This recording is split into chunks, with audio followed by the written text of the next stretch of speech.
আসসালামু আলাইকুম। কেমন আছেন সবাই? আশা করি ভালো আছেন। আমিও আলহামদুলিল্লাহ ভালো আছি। আজকে খুব সুন্দর একটি বেবি নকশি কাঁথা ড্রয়িং করে দেখাচ্ছি। যে ড্রয়িংটি দেখলে আপনারা খুব সহজেই আপনাদের বাসায় আপনার সোনামণির জন্য খুব সুন্দর একটি বেবি নকশি কাঁথা ড্রয়িং করতে পারবেন এবং ড্রয়িংটি যদি করতে পারেন তাহলে কিন্তু সেলাইটিও করতে পারবেন। আমি খুব সহজ নিয়মে আপনাদেরকে আজকে ড্রয়িংটি দেখাবো, যাতে করে আপনারা বাসায় বসেই খুব ইজিলি এরকম একটি নকশি কাঁথা ড্রয়িং করে নিতে পারেন। তাই আশা করব পুরো ভিডিওটি মনোযোগ সহকারে দেখে নেবেন এবং আমি কি বলছি তা মনোযোগ সহকারে শুনবেন। তাহলে চলুন কিভাবে আমি এই নকশি কাঁথাটি ড্রয়িং করেছি তা দেখে নিন। তার আগে একটি কথা বলে নিচ্ছি, যারা আমার চ্যানেলটি নতুন দেখছেন তারা প্লিজ আমার চ্যানেলটি সাবস্ক্রাইব করবেন, আর যারা অলরেডি সাবস্ক্রাইব করেছেন তাদেরকে জানাচ্ছি অসংখ্য ধন্যবাদ। আমি এখানে লাল রঙের ভয়েল কাপড় নিয়েছি। আপনারাও ভয়েল কাপড়ের উপরে কিন্তু নকশি কাঁথাটি তৈরি করবেন। অনেক আপুরাই জিজ্ঞাসা করেন, আপু নকশি কাঁথা তৈরি করতে গেলে কি কাপড় ইউজ করা যায়। আমি সবসময় ভয়েল কাপড়ই ইউজ করি, তাই আমি আপনাদেরকে ভয়েল কাপড় ইউজ করতেই বলবো। আমি প্রথমে কাপড়টির মধ্যে ড্রয়িংটি করে নেব, তারপর আমি কাঁথাটি তৈরি করব। আমি আগে কাঁথাটি তৈরি করিনি। কাঁথাটি যদি আগে তৈরি করি তাহলে কিন্তু ড্রয়িং করতে একটু অসুবিধা হয়, তাই আমি আগে ড্রয়িং করব, তারপরে কিন্তু কাঁথা তৈরি করব। আর কাঁথা তৈরির ভিডিও কিন্তু আমার চ্যানেলে আগেই রয়েছে, আমি ডেসক্রিপশন বক্সে লিঙ্ক দিয়ে দিব। এছাড়াও এর ভিডিওর শেষেও কিন্তু এর লিঙ্ক দেওয়া থাকবে, আপনারা সেখান থেকেও কিন্তু কাঁথা কিভাবে তৈরি করতে হয় সেটা দেখে নিতে পারেন। আমি এরকম একটি সুতা রং দিয়ে কিন্তু ড্রয়িংটি করব, কারণ সুতা রং দিয়ে কিন্তু ড্রয়িং করতে অনেক সুবিধা হয়। এই সুতা রং কিন্তু লাইব্রেরিতে কিনতে পাওয়া যায়। প্রথমে আমি বর্ডার লাইন এঁকে নিচ্ছি, যে বর্ডার লাইনেও কিন্তু একটি সেলাই হবে। আর প্রথমে কিন্তু আগে একটু ভাঁজ দিয়ে নেবেন, যে ভাঁজটুকু মধ্যেই কিন্তু ড্রয়িংটি থাকবে। এখন আমি একটি লাইন তৈরি করব। সেই লাইনের মাপটি হবে হলো 5 ইঞ্চি। 5 ইঞ্চি ডিস্টেন্সে আমি আরেকটি রেখা টেনে নেব। এরকম রেখা টেনে একটি ঘর তৈরি করে নিয়েছি। এরকম আমি দ্বিতীয় ঘরটিও কিন্তু একই মাপে নিয়ে নিয়েছি। প্রথমে মাপটি ছিল 5 ইঞ্চি, এই মাপটিও কিন্তু 5 ইঞ্চি হবে। দুটি মাপই একই সমান, তাই দুটি মাপ আমি দেখিয়ে দেইনি, অফ স্ক্রিনে আমি কিন্তু লাইনটি করে নিয়েছি। এখন ডিজাইনটি ড্রয়িং করার জন্য আগে আমি কাগজে ডিজাইনটি ড্রয়িং করে নিব। তাই আগে চলুন ডিজাইনটি কিভাবে ড্রয়িং করছি তা দেখে নিই।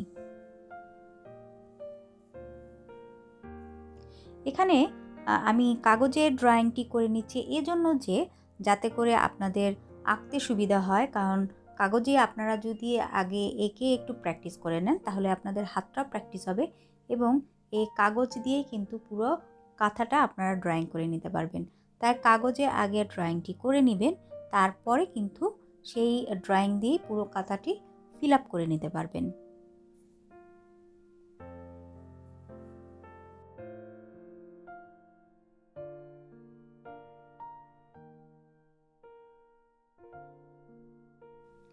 এখানে আমি আরও একটি কথা বলে নিচ্ছি, যেমন আপনারা বেবি নকশি কাঁথা তৈরি করতে 2 গজ কাপড় নেবেন। 2 গজ কাপড় ভাঁজ করার পরে যে সাইজটা হবে এটাই কিন্তু একটা স্ট্যান্ডার্ড সাইজ। অনেক আপুরা হয়তো জিজ্ঞাসা করতে পারেন যে আপু বেবি নকশি কাঁথা তৈরি করতে কতটুকু কাপড় লাগবে। তাই আমি আগেই বলে দিচ্ছি যে আপনারা যদি 2 গজ কাপড় নেন তাহলে কিন্তু একটি বেবি নকশি কাঁথা তৈরি করে নিতে পারবেন।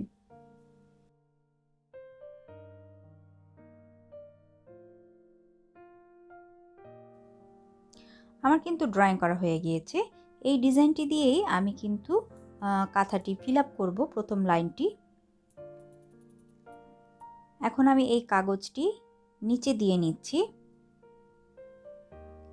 এখানে হয়তো আপনারা ক্যামেরার স্ক্রিনে দেখতে পাচ্ছেন না ডিজাইনটি, আমি কিন্তু পুরোটাই দেখতে পাচ্ছি। আপনারা সামনাসামনিও পুরো ডিজাইনটি কিন্তু দেখতে পাবেন, যা ছাপ দিয়ে আপনারা কিন্তু ইজিলি ডিজাইনটি এঁকে নিতে পারবেন।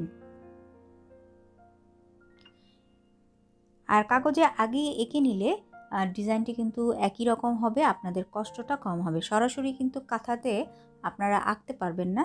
আর ড্রয়িংটি যদি সুন্দর না হয়, সেলাইটিও কিন্তু সুন্দর হবে না, কাঁথাটি দেখতেও কিন্তু ভালো লাগবে না।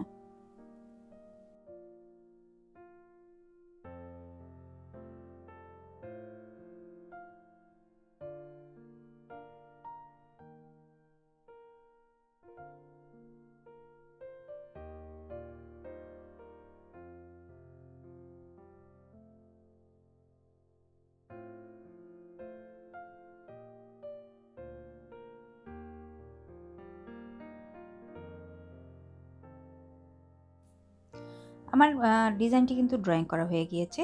আমি ঠিক উল্টো পাশে এই ডিজাইনটি কিন্তু সেম এঁকে নিয়েছি।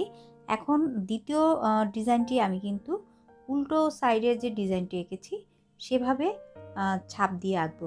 কারণ আপনারা খেয়াল করেন, প্রথম যে শঙ্খ ডিজাইনটি থাকবে হলো আপনার ডান সাইডে, আর দ্বিতীয় শঙ্খটি থাকবে আপনার বাম সাইডে। এজন্য প্রতিটা ডিজাইন আঁকার সময় কাগজটি কিন্তু একটু ঘুরিয়ে নিতে হবে।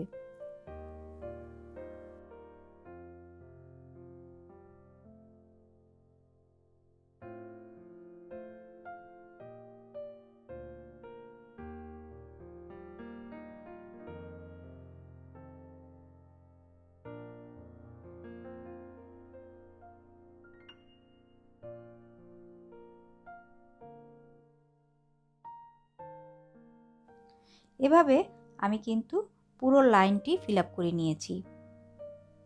দেখুন, পুরো লাইনটি আমার কিন্তু ফিল আপ করা হয়ে গিয়েছে। প্রথম লাইনটি আমি এই ডিজাইন দিয়েই কিন্তু ফিল আপ করেছি।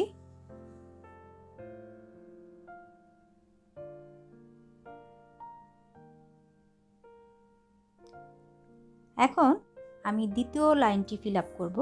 দ্বিতীয় লাইনটি ড্রয়িং করার জন্য আমি কিন্তু আগে থেকে একটি ডিজাইন ড্রয়িং করে নিয়েছি অফ স্ক্রিনে। আমি আপনাদের স্ক্রিনে দেখাই দিইনি, এই জন্য যে ভিডিওটা লং হয়ে যেতে পারে।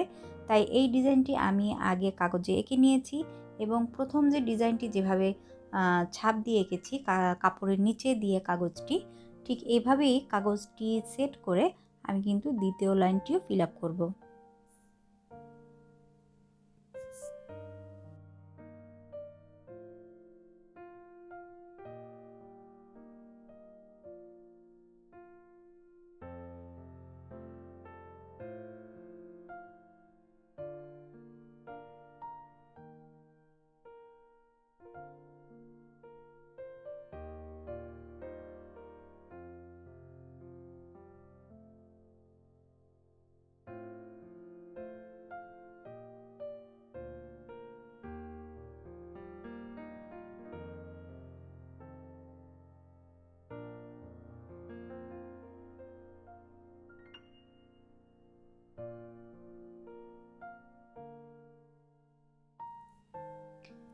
এভাবে ঘুরিয়ে আমি দ্বিতীয় লাইনটিও কিন্তু ফিল আপ করে নিয়েছি।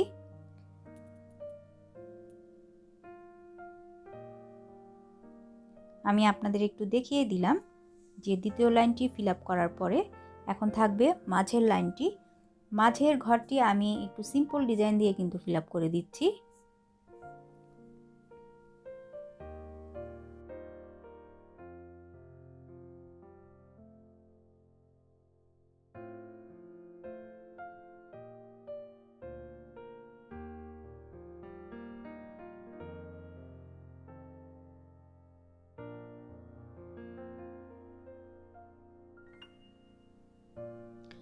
পুরো কাঁথাটি আমার কিন্তু ড্রয়িং করা হয়ে গিয়েছে। আমি স্টেপ বাই স্টেপ যেভাবে আপনাদের ড্রয়িংটি দেখিয়ে দিয়েছি, খুব ইজিভাবে দেখানোর চেষ্টা করেছি, যাতে করে আপনারা ঘরে বসে এরকম একটি বেবি নকশি কাঁথা ড্রয়িং করে ফেলতে পারেন। এই ডিজাইনটি দিয়ে শুধু বেবি নকশি কাঁথা না, আপনারা কিন্তু বড় নকশি কাঁথাও কিন্তু ড্রয়িং করতে পারবেন একই নিয়মে। আশা করি শুরু থেকেই আপনারা ভিডিওটি দেখেছেন এবং আমার কথাগুলো খেয়াল করেছেন। যদি শুরু থেকে পুরো ভিডিওটি দেখে থাকেন এবং আমার কথাগুলো খেয়াল করে থাকেন, তাহলে আশা করব আপনারাও এরকম একটি সুন্দর নকশি কাঁথা বাসায় ড্রয়িং করে আপনার সোনামণির জন্য তৈরি করে নিতে পারবেন।